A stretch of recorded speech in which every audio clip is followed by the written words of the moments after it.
Assalamualaikum. I am Adam Mahmood, working as a laboratory technologist and section in charge biochemistry in MMIH. Today we are here to discuss about laboratory week and importance of laboratory. So our HOD, lab HOD, Dr. Kamran Dawood is with us. So sir, Assalamualaikum. Walaikum Assalam. Thank you very much for inviting me.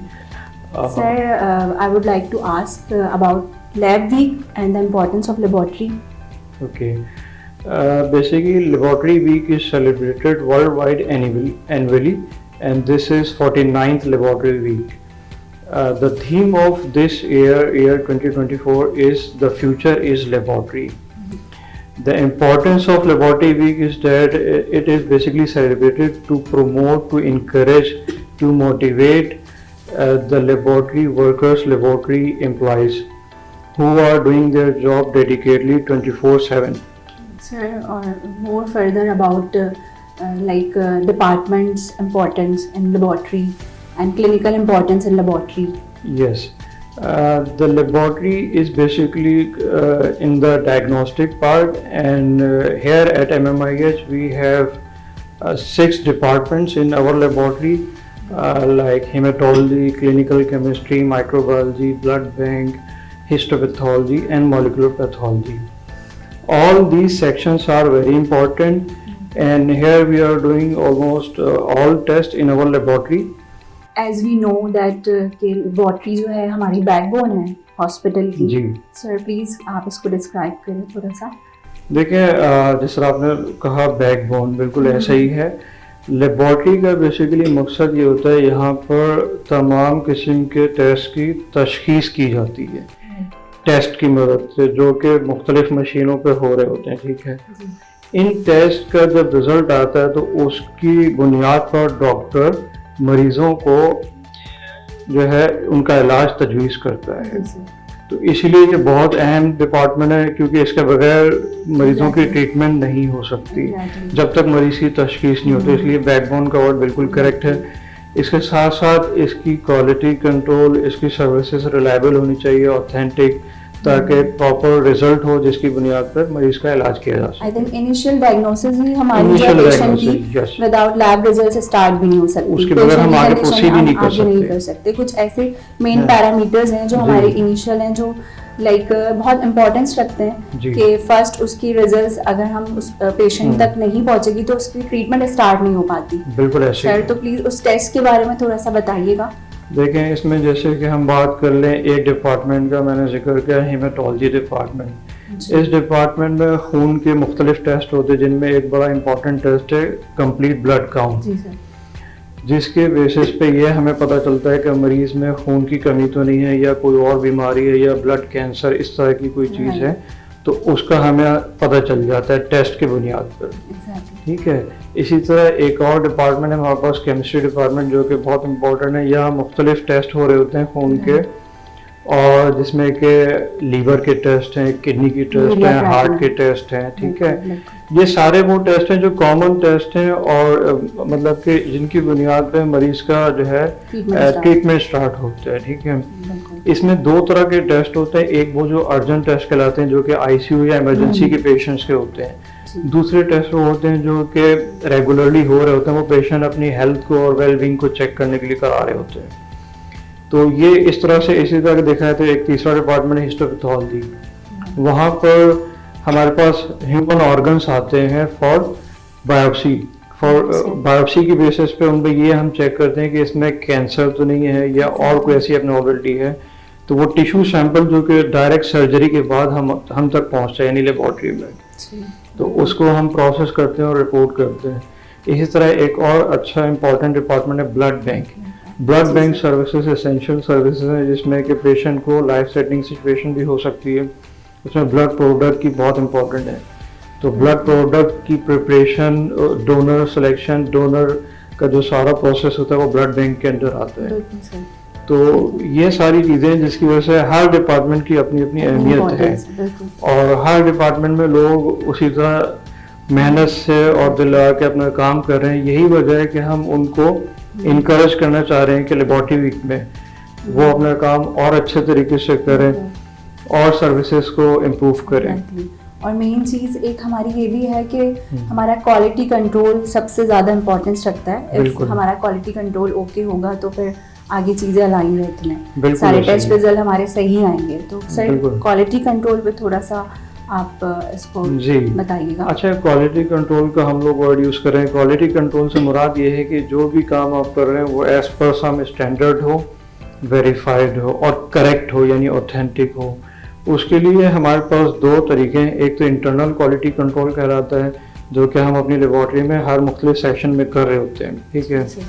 ये regular process है, daily और weekly basis पे हो रहा होता है। इसके अलावा एक प्रोग्राम कहलाता है एक्सटर्नल क्वालिटी कंट्रोल प्रोग्राम, जिसको कह सकते हैं प्रोफिशिएंसी टेस्टिंग। इसमें करंटली MMI's लेबॉर्ट्री दो प्रोग्राम में पार्टिसिपेट कर रहा है। एक कहलाता है कॉलेज ऑफ अमेरिकन पैथोलॉजिस्ट, इसमें हम पार्टिसिपेट कर रहे हैं मोर देन ऑलमोस्ट 4 years हो गए हैं। और दूसरा प्रोग्राम कहलाता है EQAS। Both are US based programme, both are internationally accepted. अच्छा, क्वालिटी कंट्रोल प्रोग्राम का मकसद यही होता है, जैसे मैंने पहले जिक्र किया, कि रिपोर्ट के ऊपर पेशेंट का ट्रस्ट हो, डॉक्टर्स का ट्रस्ट हो, रिलायबिलिटी बढ़ जाए, एक स्टैंडर्ड रिपोर्ट हो। तो क्वालिटी कंट्रोल हम रेगुलरली करते हैं और अल्हम्दुलिल्लाह उसके रिजल्ट हमारे एज पर स्टैंडर्ड आते हैं, तो जो कि हम रेगुलरली शेयर भी करते हैं। ये दो प्रोग्राम करंटली हम कर रहे हैं इस वक्त। अच्छा सर, हमारे लेबॉर्ट्री में कुछ प्री एनालिटिकल एरर्स भी होते हैं, जैसे होता है ना तो सर उसके बारे में थोड़ा सा बताइएगा। जो फिलबॉटमी से हमारे पास सम टाइम आ जाते हैं, तो उस पर भी हमें इम्पोर्टेंस देने की थोड़ी ज़रूरत होती है। वो भी बहुत इम्पोर्टेंट पार्ट होता है। अगर सैंपल हमारे पास सही आएगा तो आगे सही प्रोसीड होगा, तो ये भी हमारा एक बहुत इम्पोर्टेंट पार्ट है जी। अच्छा, इसमें आपने जिक्र किया लेबॉर्ट्री एरर्स, बिल्कुल ऐसा ही है। जब भी हम कहीं काम करते हैं, चाहे वो मशीन की थ्रू या ह्यूमन प्रोसेसिंग हो, तो एरर्स के चांसेस होते हैं। एरर्स मिनिमम हो तो ताकि जो है उसके ऊपर कंट्रोल किया जा सके, उसका ट्रबल शूट मैक्सिमम हो। एरर्स के बारे में मैं बताना चाहूँगा कि 3 तरह के एरर्स हो सकते हैं लेबॉर्ट्री टेस्टिंग में। एक कहलाता है प्री एनालिटिकल फेज, एक कहलाता है एनालिटिकल फेज और एक कहलाता है post analytical phase. Pre analytical phase जैसे आपने जिक्र किया, जो कि पेशेंट का सैंपल जब कलेक्ट हो रहा है या लेबॉर्ट्री में पहुंचने से पहले अगर कोई गलती हो जाती है वो सैंपलिंग में या किसी और तरीके से, तो वो सैंपल का वॉल्यूम कम है या सैंपल लीक हो गया, इस तरह की चीज़ें, तो ये कहलाता है प्री एनालिटिकल एरर, ठीक है। उसके कुछ SOPs होते हैं, उसको हम फॉलो कर रहे होते हैं और लोगों को अवेयरनेस भी दे रहे होते हैं, सैम्पलिंग स्टाफ को, लेबॉर्ट्रिस्ट को। अच्छा, एनालिटिकल फेज ये होता है जिसमें कि जब सैंपल लेबॉर्ट्री में आ गया, ब्लड सैंपल, यूरिन सैंपल या टिश्यू सैंपल, उसकी प्रोसेसिंग का फेज है। वो मशीन्स के ज़रिए भी हो रहा है और ह्यूमन प्रोसेसिंग भी उसमें हो रही है। उस दौरान जो भी कोई अगर एरर होता है तो उसको एनालिटिकल एरर कहते हैं। इन दोनों तरह के एरर्स को कंट्रोल करने के डिफरेंट मैकेनिज्म है और हम उसको स्ट्रिक्टली फॉलो कर रहे होते हैं। थर्ड फेज कहलाता है post analytical phase. Post analytical phase ये होता है कि सैंपल प्रोसेस हो गया, रिजल्ट रेडी है, बट उसके बाद अगर कोई एरर होता है, जैसे कि टाइपोग्राफिकल मिस्टेक्स हैं या रिपोर्ट के अंदर कुछ इश्यूज आ गए, तो वो कहलाता है पोस्ट एनालिटिकल फेज। एक चीज़ होती है लेबॉर्ट्रीज में इंटरफेसिंग, उसके अंदर कोई मिस्टेक्स आ जाए तो वो पोस्ट एनालिटिकल फेज में आ रही होती है। ये तीनों फेसेस बहुत इंपॉर्टेंट है और हमारी कोशिश होती है कि तीनों फेसेस को प्रॉपरली कंट्रोल में रखें और ट्रबल शूट करें एवरी स्टेप पर।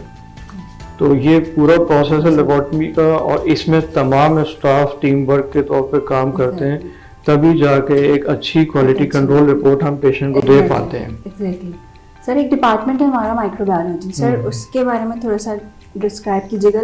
एंटीबायोटिक्स हमारे पेशेंट की उसी पर रिलाई करती है बहुत सारी। बिल्कुल। तो सर इसको अच्छा देखिए, माइक्रोबायोलॉजी डिपार्टमेंट जो है, क्लिनिकल माइक्रोबायोलॉजी डिपार्टमेंट बड़ा इंपॉर्टेंट सेक्शन है जिसके अंदर पेशेंट्स के सैंपल आते हैं मुख्तलिफ, जिनको कि हम कल्चर करते हैं। उसका मकसद ये होता है कि उसमें हम बैक्टीरिया या जरासीम की तशख़ीस कर सकें। वो बैक्टीरिया भी हो सकता है, वायरस भी है, पैरासाइट है, फंगस है, डिफरेंट तरह के जरासीम होते हैं बैक्टीरिया से। तो जब हम उनको कल्चर करते हैं तो उसके साथ साथ हम उसके अगेंस्ट जो एंटीबायोटिक्स होती हैं, जो कि मरीज़ों को ट्रीटमेंट के लिए दी जाती है, जो दवाइयाँ जो कि बैक्टीरिया के अगेंस्ट इफेक्टिव होती है, उसको भी हम टेस्ट करते हैं। फिर उसकी रिपोर्टिंग की बुनियाद पर डॉक्टर वही एंटीबायोटिक देता है जो कि उसके ऊपर काम करे, यानी उस बैक्टीरिया को किल कर दे या उसकी ग्रोथ को रोक दे। बिल्कुल। तो ये बड़ा इम्पोर्टेंट है, क्योंकि ये इसके बेसिस पे अब जैसे मरीज को फीवर हो रहा है, इन्फेक्शन है, इन्फेक्शन से रिलेटेड सारे सैंपल माइक्रोबायोलॉजी डिपार्टमेंट में आते हैं।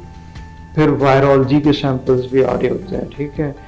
पैरासाइटोलॉजी भी एक सेशन है। तो मुख्तलिफ किस्म के जरासीम है जिनका मैंने थोड़ा सा नाम लिया है। तो ये सारी चीज़ें हम वहाँ टेस्ट करते हैं, और तो ये एक अलग डोमेन है। एक इन शॉर्ट ये है कि हर डिपार्टमेंट की इम्पोर्टेंस है लेबोरेटरी में। ऐसे ही है। ऑब्वियसली हर डिपार्टमेंट अपना रोल प्ले कर रहा है। अच्छा, इसमें एक चीज़ मैं ये कहना चाहूँगा, लेबोरेटरी वीक तो ये तो एक वीक है जो हम सेलिब्रेट कर रहे हैं, लेकिन इसका मतलब ये नहीं है कि ओवरऑल पूरा साल जो हम लोग मेहनत करते हैं, हमारा स्टाफ, तो हम उनको हर स्टेज पे अप्रिशिएट करते हैं, उनकी खिदमत को हम सराहते हैं, और हम चाहेंगे कि वो इसी तरह दिल लगा के मेहनत से अपना काम करते रहें, ईमानदारी से, अच्छे तरीके से। 24 घंटे काम कर रहे हैं हर शिफ्ट में, रात के शिफ्ट में, दिन के शिफ्ट में, अपने आप को बिल्कुल मुश्किल हालात में, लेकिन वो कभी भी थकते नहीं, हिम्मत नहीं हारते और दिल लगा के अपना काम करते हैं। तो इसीलिए मैं इन सबको अप्रिशिएट करना चाहूँगा बिल्कुल, और इंडिविजुअली भी हर स्टाफ को, चाहे वो मेल स्टाफ है, फीमेल स्टाफ है, इवनिंग शिफ्ट में, नाइट शिफ्ट में, सारे स्टाफ बहुत अच्छे अंदाज में अपना काम सर अंजाम दे रहे हैं, और मैं उम्मीद करता हूँ वो इसी तरह अपनी कोशिशों को आगे लेके चलेंगे, ताकि हमारा इदारा भी तरक्की करे और मरीज़ों को भी हम अच्छी सहूलियात दे सकें। लेकिन मैं ये कहना चाहूँगा, लेबॉर्ट्री वीक जो कि अभी करंट ईयर में हम सेलिब्रेट करें 22 अप्रैल से 28 अप्रैल तक, इस पूरे हफ्ते कुछ ना कुछ एक्टिविटी होगी। जैसे इसमें हम अप्रिशिएट करेंगे अपने स्टाफ को ई कार्ड के ज़रिए, ग्रुप फ़ोटो और एक गैदरिंग होगी, कुछ इवेंट होगा उनको, ताकि एक ये महसूस हो कि हम उनके साथ हैं, हम उनके साथ हैं और उनके तमाम काम के साथ हैं, और उनको हम हर स्टेज पर सपोर्ट करते हैं। और ये पूरे साल हम चाहेंगे इसी तरह से एक्टिविटी चलती रहे, और इसका मकसद भी ये है कि वो लोग अपना काम डिवोशन से, डेडिकेशन से करें, और उनकी जो इतनी मेहनत है, इस हमारा इदारा MMIH लैब ये भी तरक्की करे, और मरीज़ों को भी हम और अच्छे से अच्छी सर्विसेज दे पाएँ। और इंशाल्लाह इस चीज़ को हम और अच्छे से लेके चलेंगे, और उम्मीद है आगे भी हम ये इवेंट सेलिब्रेट करते रहेंगे इसी तरह से, इंशाल्लाह। That's all about the importance of laboratory. Doctor Kamran Daud हमारे साथ थे जो HOD लेबॉर्ट्री हैं। Thank you so much sir to being with us. और इसी तरह सर हमें इम्पोर्टेंस के बारे में बताएंगे नेक्स्ट वीक अभी इंशाल्लाह। Thank you sir.